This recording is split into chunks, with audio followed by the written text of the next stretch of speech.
الحمد لله على إحسانه والشكر له على توفيقه وامتنانه، وأشهد أن لا إله إلا الله وحده لا شريك له تعظيما لشأنه، وأشهد أن نبينا محمدا عبده ورسوله الداعي إلى رضوانه. اللهم صل وسلم على نبينا محمد وعلى آله وأصحابه وإخوانه.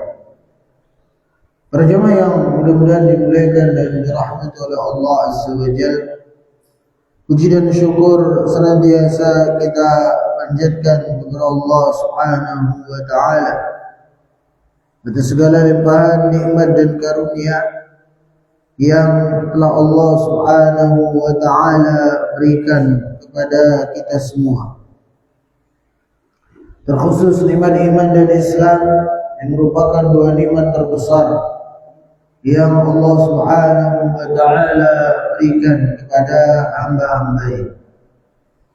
Begitu pula kita bersyukur kepada Allah Subhanahu wa Ta'ala atas nikmat kesehatan dan kesempatan yang alhamdulillah sampai detik ini masih kita miliki dan rasakan. Maka teruslah kita berusaha menggunakan sisa-sisa dari nikmat umur dan kesempatan yang masih diberikan kepada kita ini untuk terus memperbanyak amal saleh, untuk terus memperbanyak ketaatan-ketaatan kepada Allah Subhanahu wa Ta'ala. Karena sejatinya bekal yang akan terus menemani kita sampai hari kiamat adalah amal soleh. Ya, adapun harta benda yang kita tumpuk, apalagi kita tidak keluarkan zakatnya, kita kikir, bakhil, pelit, maka justru itu akan menjadi bumerang bagi kita nanti di hari kiamat. Ya, makanya Ali bin Abi Thalib, beliau pernah ditanya, ya, seorang minta nasihat kepada beliau. Kata orang ini, wahai Ali bin Abi Thalib, sifati kepadaku tentang dunia dengan singkat. Maka Ali bin Abi Thalib mengatakan, ad-dunya halaluhu hisab wa haramuhu azab. Yang artinya apa? Kata Ali bin Abi Thalib, dunia itu yang halal saja, yang halal akan memperpanjang proses hisab orang nanti di hari kiamat. Sedangkan yang haram itu akan menjadikan seseorang diazab nanti di hari kiamat. Ya, jadi yang kita nggak usah bicara yang haram dulu, yang halal saja itu akan memperpanjang proses hisab kita. Dan memang khusus harta itu pertanyaannya dua. Ya, min aina tasabahu wa fima anfaqah. Dari mana si hamba itu dapat dunia itu, kemudian kemana dia gunakan? Ya, itu pertanyaan tentang harta ada dua. Sehingga ya semakin banyak harta seseorang, semakin lama proses hisabnya nanti di hari kiamat.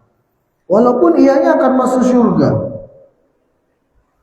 Makanya disebutkan dalam sebuah riwayat bahwasanya orang miskin itu duluan masuk surga setengah hari daripada orang kaya. Dua-duanya bakal masuk surga. Ya. Tapi karena si kaya ini banyak urusannya, banyak ya pertanyaan hisabnya, jadi agak lambat deh. Lebih dahulu orang miskin setengah hari. Cuma jangan dianggap setengah hari di dunia sama dengan setengah hari di akhirat, atau setengah hari di akhirat sama dengan setengah hari di dunia. Beda. Dalam surah Al-Hajj dikatakan, wa inna yawman 'inda rabbika ka'alfi sanatin mimma ta'udun.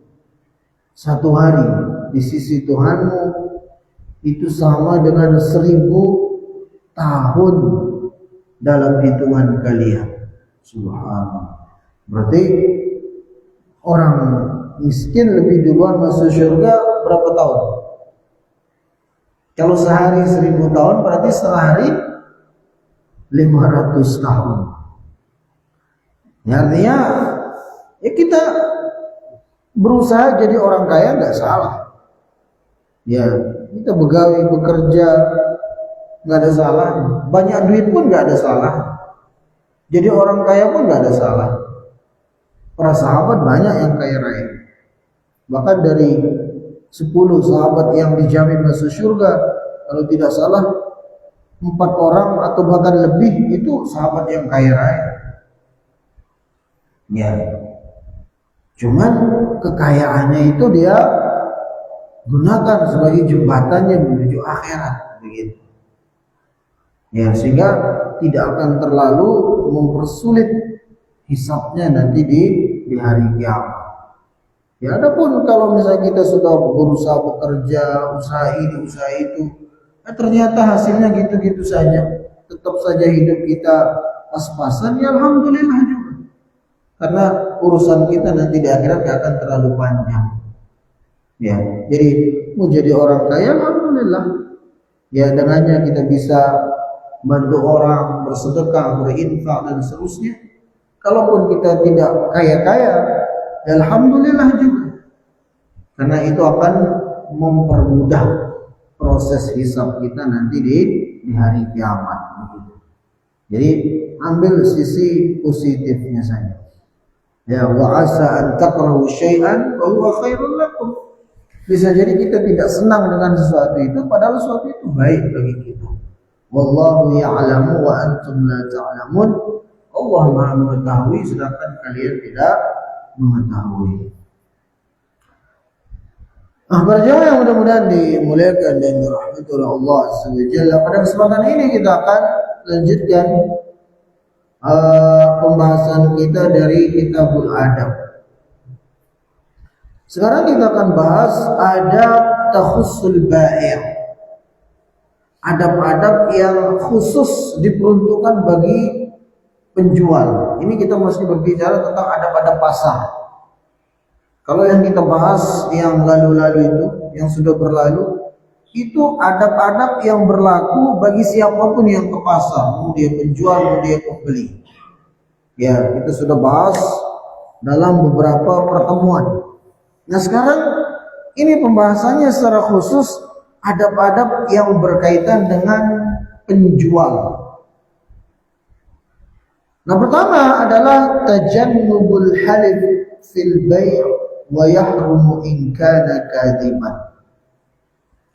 Jadi ketika jual barang itu ya hindari sumpah. Jangan sampai dikit-dikit sumpah untuk melariskan jualannya. Itu enggak dibenarkan dalam syariat kita. Wa yahrumu in kana kadziban. Apalagi kalau sumpahnya itu bohong. Nah, itu dosa, bahkan bisa dosa besar itu. Ya, demi untuk melariskan jualannya dia sumpah. Katakan demi Allah ini tadi saya beli harganya 100.000. Ya modal saya ini 100.000. Padahal kurang dari itu misalnya. Supaya si pembeli itu yakin. Ya, kemudian untuk membeli misalnya 120, 130.000 gitu. Itu bahaya itu. Ya, haram bagi seorang penjual untuk ya berdusta dalam sumpahnya. Kalaupun dia seandainya pun dia jujur dalam sumpahnya, sesekali boleh, tapi sering-sering juga enggak dibenarkan. Ya, bahkan itu termasuk yang akan menghilangkan keberkahan dari penjualannya itu. Kalau dikit-dikit sumpah, itu akan bisa menghapus keberkahan dari ya jual beli kita. Nah, di sini disebutkan qala Rasulullah sallallahu alaihi wasallam, Nabi sallallahu alaihi wasallam bersabda, Salatatun la yukallimuhumullahu yawmal qiyamah. Ada 3 orang yang Allah tidak akan ajak bicara nanti di hari kiamat. Wala yanzuru ilaihim. Allah Subhanahu wa taala tidak akan melihat mereka. Dicuekin orang-orang ini. Wala yuzakkihim, dan Allah Subhanahu wa taala tidak akan mensucikan mereka.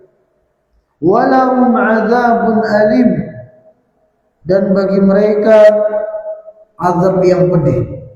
Jadi ancamannya 4. Allah tidak ajak bicara, Allah tidak melihat dia, dicuekin, kemudian Allah tidak sucikan dia, dan bagi dia azab yang pedih. Nah, salah satunya siapa? Kata Nabi SAW, al-munaffiqu sil'atahu bil halifil kadhib, rawahu Muslim. Itu orang yang melariskan jualannya dengan sumpah palsu. Ya, demi supaya jualannya laris, demi supaya si pembeli mau membeli barangnya, dia berani sumpah. Padahal bohong isi sumpah. Orang seperti ini tidak Allah akan ajak bicara, dia akan dicuekin, tidak akan dilihat, tidak akan disucikan, dan baginya azab yang pedih. Maka bahaya. Maka hati-hati.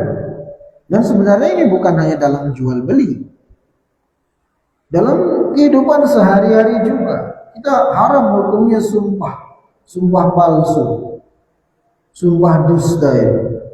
Ini termasuk dosa besar. Ya, dalam apapun, nggak harus dalam jual beli, hindari. Pertama, aturannya dalam bersumpah itu pastikan bersumpah dengan nama Allah atau sifat-sifatnya. Jangan sampai sumpah dengan nama Nabi, nama wali, nama malaikat. Haram hukum. Karena ada orang-orang sekarang apa mungkin nggak tahu dalil ya, ringan mulutnya mengatakan demi Rasulullah. Kata dia demi Allah, demi Rasulullah, kata dia. Nggak boleh. Sumpah itu hanya dengan nama Allah itu sifat-sifatnya. Demi Allah, demi Ar-Rahman, demi Ar-Rahim, demi Al-Malik, dan seterusnya. Nggak boleh orang sumpah demi Rasulullah, demi malaikat, demi wali ini, wali itu, nggak boleh. Ya, makanya itu bisa menjerumuskan pada kesyirikan. Nabi SAW bersabda, "Man halafa bi ghairillahi faqad asyrak." Siapa yang bersumpah dengan selain nama Allah, dia telah melakukan kesyirikan. Walaupun kata para ulama, syiriknya di sini masuk syirik kecil, tapi syirik kecil itu tetap dosa besar. Nah, jadi itu. Jadi dalam bersumpah, pertama pastikan kita bersumpah dengan nama Allah. Kemudian yang kedua, pastikan kita itu bersumpah atas sesuatu yang benar. Ya, bukan bersumpah untuk sebuah kedustaan. Ya, haram hukumnya itu, dosa besar itu.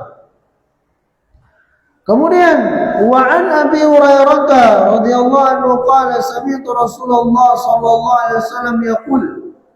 Dari Abu Hurairah radhiyallahu taala anhu beliau menyebutkan bahwasanya Rasulullah sallallahu alaihi wasallam bersabda, "Al-halifu manfaqatun lis-sil'ati mamhaqatun lil barakah." Rawahu Al-Bukhari wa Muslim. Kata Nabi SAW, sesungguhnya sumpah itu betul bisa melariskan dagangan, bisa melariskan jualan. Tapi pada saat yang sama, sumpah itu akan bisa menghapuskan keberkahan. Nah, ini peringatan dari Rasulullah Sallallahu Alaihi Wasallam. Ya. Jadi ketika kita menjual sesuatu, jangan dikit-dikit sumpah. Dikit-dikit sumpah. Apalagi kalau sumpahnya itu dusta, maka itu dosa besar, wajib kita jauhi. Nah itu adab yang pertama sebagai penjual, ya jangan sampai kebanyakan sumpah apalagi kalau dusta. Kemudian yang kedua, yahrumu al-ghish wa ikhfa'u 'uyubis silah. Sebagai penjual haram bagi seorang itu untuk berbuat ghish, curang. Ya. Wa ikhfa'u 'uyubis silah, atau menyembunyikan cacat aib dari barang yang dia jual. Ya. Disembunyikan cacatnya. Nah, pernah disebutkan dalam sebuah hadis dari Abu Hurairah radhiyallahu taala anhu, anna Rasulullah sallallahu alaihi wasallam marra ala subrati ta'amin fa adkhala yadahu fiha fanalat asabihu balal. Jadi Rasulullah SAW pernah datang ke pasar, ya, melakukan sidak para penjual, ya mungkin macam razia. Di Nabi SAW pernah ke pasar, beliau melihat ada dagangan atau jualan seorang yang terlihat mencurigakan, ya gandum atau semacam. Maka Nabi SAW memasukkan tangan beliau ke dalam karung gandum itu. Ternyata bagian bawahnya basah. Jadi atasnya kering, bawahnya basah. Sehingga kan kalau ditimbang kan berat, karena bagian bawahnya basah. Maka apa kata Nabi SAW? Ma hadza ya sahibat ta'am. Ini barang ini gimana, wahai pemilik jualan, pemilik makanan? Kalau seperti ini, atasnya kamu taruh kering, bawahnya basah. Kemudian kata orang itu, asabatu sama ya Rasulullah. Kata dia, cari alasan. Oh, ini gandum saya ini tadi kena hujan. Ya, sehingga bagian bawahnya basah. Qala, maka Nabi SAW bersabda, afala ja'altahu fawqa ta'am kayyarahun nas. Ya kalau memang seperti itu kondisinya, kenapa engkau tidak taruh di atas sehingga orang tahu ini gandummu ini basah? Kenapa engkau sembunyikan di bagian bawah? Kemudian Nabi SAW bersabda, man ghasya falaysa minni. Siapa yang curang, menyembunyikan kekurangan, cacat, aib pada barang yang dia jual, orang itu bukan dari golonganku. Ya, orang itu bukan dari golonganku, kata Nabi Sallallahu Alaihi Wasallam. Ya, ini ancamannya dahsyat. Nah, kalau kita bukan dari golongan Nabi, terus mau golongan siapa ya? Jadi ulang lagi, kata Nabi SAW, barang siapa yang curang, yang menyembunyikan barang, cacat barangnya, kekurangan barangnya, dia bukan dari golonganku, bukan dari golongan Rasulullah Sallallahu Alaihi Wasallam. Nah, makanya kita kalau jualan itu ya cari berkahnya, jangan gara-gara cuma ingin untung, nggak seberapa, sehingga barangnya disembunyikan, cacatnya kurang. Sehingga itu akan menzalimi si pembeli. Dan zalim kita. Dan itu berat urusannya nanti di akhir. Jual barang misalnya, padahal barangnya KW, dibilang asli. Bohong. Ya. Nah, jadi itu. Jadi jadilah kita orang yang jujur. Dijelaskan saja. Ya, mau beli ya silahkan, mau tidak ya silahkan. Nah, itu yang kedua. Jadi sebagai penjual diharamkan untuk menyembunyikan cacat ya pada barang yang dia jual. Kemudian yang ketiga adalah al-wajibu dhabtul wazn wal hadharu syadid minal ghish fil mizan. Sebagai penjual diharamkan ya untuk curang dalam timbangan. Wajib bagi penjual itu untuk memastikan kebenaran takaran timbangan dari barang yang dia jual. Ya, jangan sampai dia curang, dia culas dalam timbangannya. Ini ada ancamannya secara khusus dalam Al-Quran. Itu surah Al-Mutaffifin. Sampai Allah turunkan surah namanya Al-Mutaffifin. Mutaffifin artinya orang-orang yang curang culas dalam timbangan. Itu arti Mutaffifin. Allah Subhanahu wa taala berfirman, "Wailul lil mutaffifin." Celaka, binasa. Bahkan ada yang mengatakan wail itu adalah lubang yang sangat dalam api neraka. Wail, celaka, binasa bagi orang-orang yang curang dalam timbangannya. Alladzina idza talu 'alan nasi yastawfun.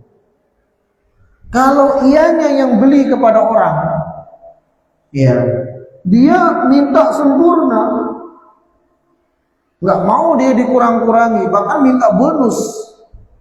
Kalau dianya yang beli,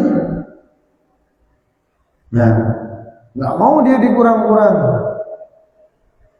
Tapi sebaliknya, wa idza kaluhum aw wazanuhum yukhsirun.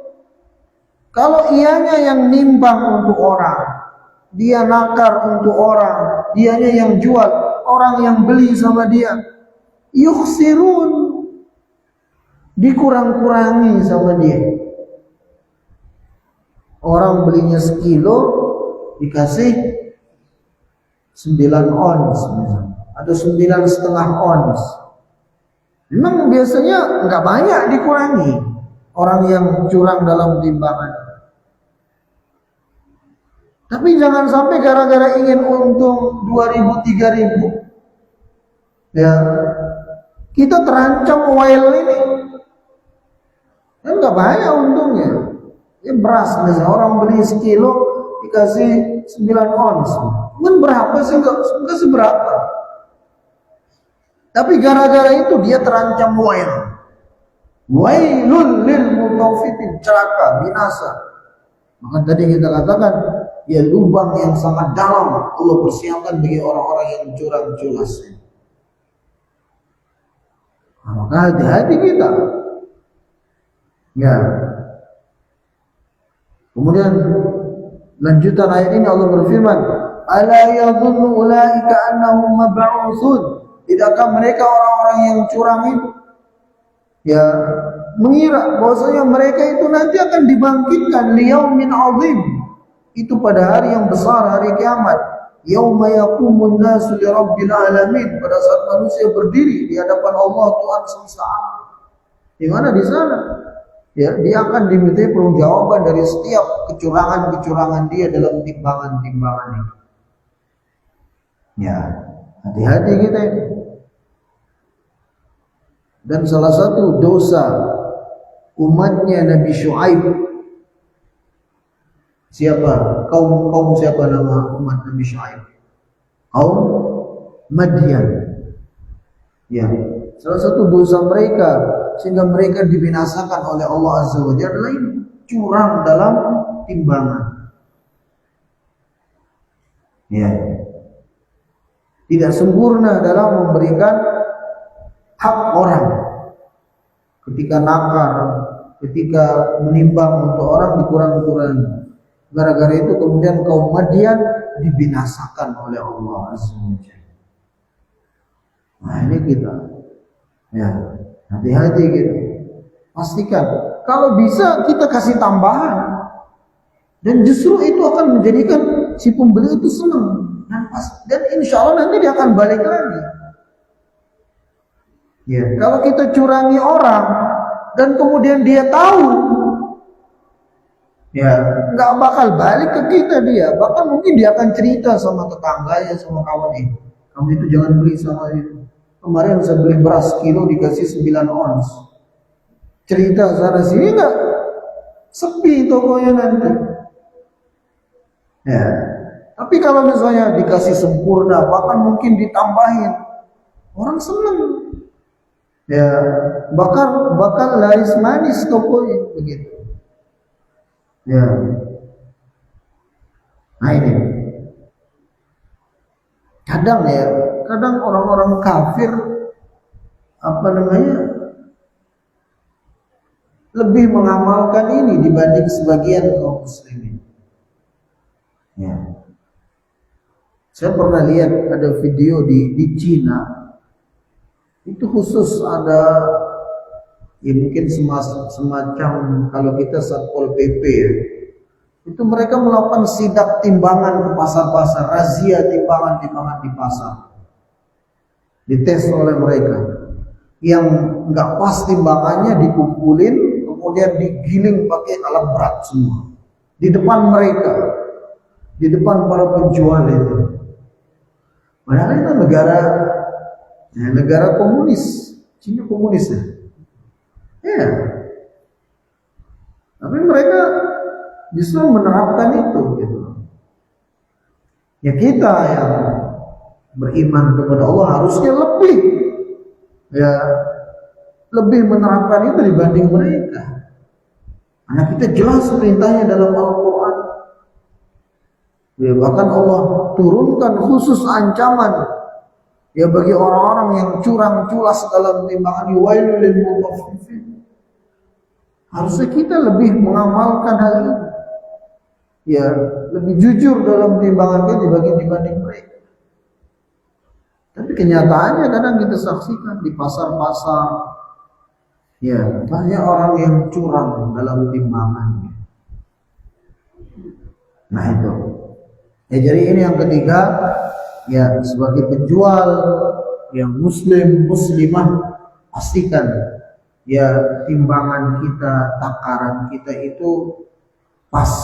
Ya. Berikan hak orang, jangan dikurang-kurangi. Berikan hak orang dengan sempurna. Kalau bisa kasih tambahan, kasih bonus. Ya, itu akan menjadikan ya orang-orang senang untuk berbelanja ke kita kalau kita melakukan hal tersebut. Kemudian yang keempat, dari adab dalam jual beli adalah al-i'tidalu fit tarabbuh. Itu bersikap sedang-sedang dalam ngambil untung. Ya. Jangan terlalu berlebihan sehingga mencekik ya orang lain, mencekik dalam artian menyusahkan orang lain. Wa tajannubul ihtikar, dan juga dilarang untuk memonopoli barang.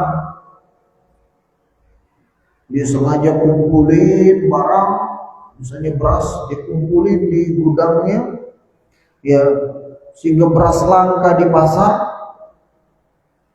baru kemudian dia jual dengan harga mahal. Itu namanya monopoli barang. Dalam Islam hukumnya haram. Haram. Itu salah satu bentuk kezaliman. Ya, jangan kita berbuat seperti itu. Wastighlalu hajatil mushtari lis-sil'ah fayubalik fi si'riha. Ya. Kemudian dia mengambil, kata orang, kesempatan dalam kesempitan. Kondisi orang yang butuh, ya, yang membutuhkan barang itu, kemudian dia semau-maunya meninggikan harga barang. Nah, ini nggak benar seperti itu. Ya. Jadi ngambil keuntungan yang sedang-sedang saja. Ya, jangan berlebih-lebihan sehingga menzalimi orang lain begitu. Dan haram bagi seorang muslim untuk memonopoli barang, khususnya barang-barang yang merupakan bahan makanan pokok. Itu haram dimonopoli. Ya. Qala Rasulullah sallallahu alaihi wasallam, Nabi kita sallallahu alaihi wasallam bersabda, "Man ihtakara faqad khati'un." Yang artinya, barang siapa yang melakukan ihtikar, itu memonopoli barang, maka orang itu telah berdosa. Ya, orang itu telah berdosa. Nah, ini dalil yang menunjukkan kepada kita haramnya memonopoli barang dalam syariat Islam. Khususnya yang bahan-bahan makanan pokok tadi. Kemudian belum syak kan? Yang kelima dari adab-adab penjual adalah tajannubut tijarah fil muharramat walau bi bai'iha li ghairil muslimin. Itu haramnya menjual barang-barang haram. Seorang penjual harus menjauhkan dirinya dari menjual barang-barang haram. Walaupun ianya menjualnya untuk orang-orang kafir. Ya. Nah, sampai jual, tapi yang dia jual barang haram. Khamr misalnya. Ya, tapi kita bilang haram jual khamr. Dia bilang, saya jualnya ke orang kafir. Tetap haram. Walaupun Anda jualnya ke orang kafir. Ya, Anda jualnya ke non-muslim tetap haram begitu. Ya. Jadi itu, hindari dari menjual barang-barang yang haram. Termasuk juga transaksi yang haram tentunya, baik barangnya pastikan yang halal. Jangan sampai menjual yang haram. Ya, dari benda-benda yang najis, itu kan haram diperjualbelikan. Ya, seperti jual beli bangkai misalnya, boleh bangga? Ada orang punya ayam, dia melihara ayam, ayamnya banyak yang mati. Ayam mati itu dijual ke peternak lele misalnya. Itu berarti jual bangkai, bangkai itu najis. Ya, ulama mengatakan, sebagian ulama mengatakan nggak boleh menjual sesuatu yang najis itu, walaupun sama-sama ridho. Penjualnya ridho, pembeli juga ridho. Ya, kalau mau ngasih. Atau termasuk juga ini, ya, dia ternak lele misalnya, tapi lelenya itu dia kasih makanan yang haram-haram, yang najis-najis. Kemudian dia langsung jual tanpa dikarantina terlebih dahulu.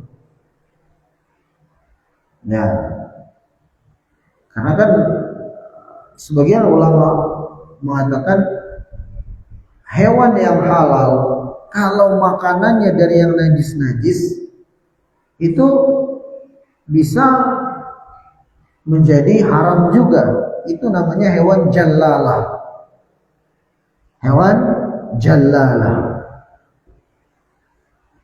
Dan orang ternak lele, hari-hari dikasih makan bangkai ayam. Kan lele senang aja apapun dikasih. Nah, kalau mau dijual boleh, dijual nggak apa-apa. Mau dimakan boleh, tapi dikarantina dulu. Karantina maksudnya apa? Diberhentikan untuk ngasih makan yang najis-najis dulu sampai beberapa hari. Ya, baru kemudian silakan dimakan nggak apa-apa, silakan dijual nggak apa-apa. Gitu. Jadi jangan langsung-langsungan. Karena itu masih berstatus hewan jallalah gitu. Ya, dikarantina beberapa hari, kasih yang suci-suci, pakan yang suci. Ah, baru setelah itu jual atau mau makan dan seterusnya. Nah, itu. Ya. Termasuk juga menjual barang yang halal tapi menolong orang dalam dosa dan maksiat. Menolong orang dalam dosa dan maksiat. Contohnya misalnya sedang terjadi kerusuhan, dia malah jualan, ya, jualan pedang, jualan apa namanya, senjata, ya. Dia tuh orang lagi kerusuhan untuk mempermudah orang. Nah, itu nggak boleh kayak gitu. Ya, menjual sesuatu untuk menolong orang dalam melakukan kemungkaran, itu juga nggak boleh. Ya, jadi barangnya pastikan halal. Kemudian juga walaupun itu halal, pastikan tidak untuk tolong menolong dalam dosa dan maksiat. Karena Allah Subhanahu wa taala berfirman, "Wala ta'awanu 'alal itsmi wal 'udwan." Yang artinya, janganlah kalian tolong menolong dalam dosa dan maksiat. Salah satu bentuknya ini, dia menjual senjata misalnya di tempat orang yang sedang terjadi kerusuhan. Ya. Nah, kemudian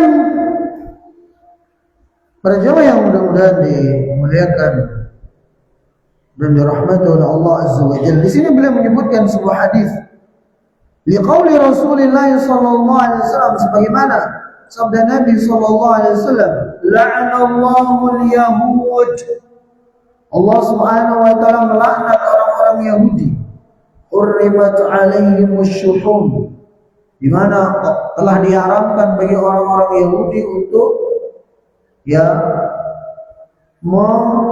memakan, mengkonsumsi lemak.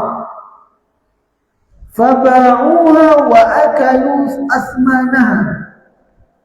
Maka mereka orang-orang Yahudi ini, mereka tidak mengkonsumsi lemak itu, tapi mereka jual, kemudian hasil penjualannya itu yang mereka makan. Jadi orang Yahudi ini pintar, dia ngakal-ngakalin syariat Allah. Dilarang ini, dia nggak makan, tapi dia jual, kemudian hasil penjualan itu yang dia nikmati. Ya sama saja haram gitu. Kemudian kata Nabi SAW, "Idza harrama akla syai'in harrama thamanahu." Sungguh Allah Subhanahu wa taala apabila mengharamkan sesuatu, maka Allah juga mengharamkan hasilnya, harganya gitu. Ya. Sudah syahid.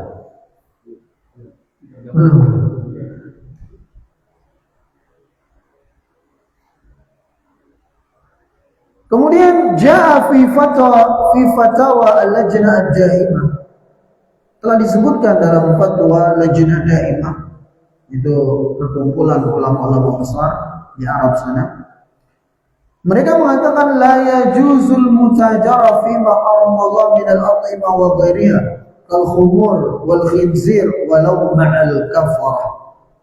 Maka haram bagi seorang muslim untuk melakukan transaksi jual beli pada barang-barang yang Allah haramkan, ya, dari makanan ataupun minuman. Maka haram bagi seorang muslim untuk menjual khamar, menjual babi, walaupun itu kepada orang kafir. Ya, kepada orang kafir. Ya, jual hewan yang jual maaf kata jual anjing misalnya, itu haram juga. Bahkan sebagian ulama yang mengatakan jual kucing.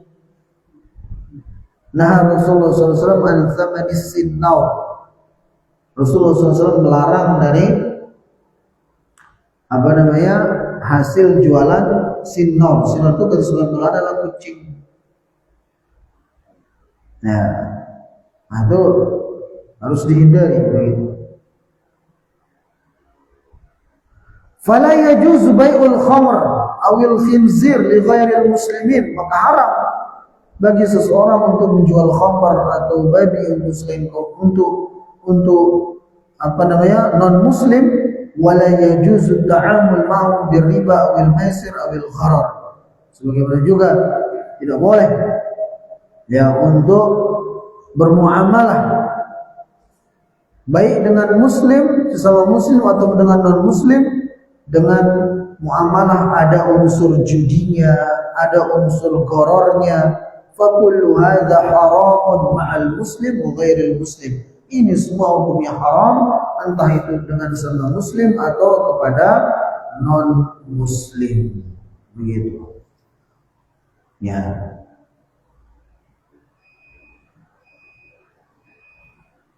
Nah, para jamaah yang mudah-mudahan dimuliakan dan dirahmati oleh Allah Azza wa Jalla, ini yang ulun bisa sampaikan pada kesempatan ini.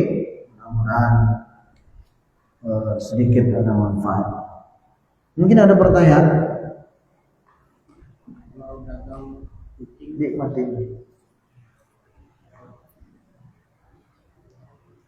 Kalau beli binatang kayak kucing itu pun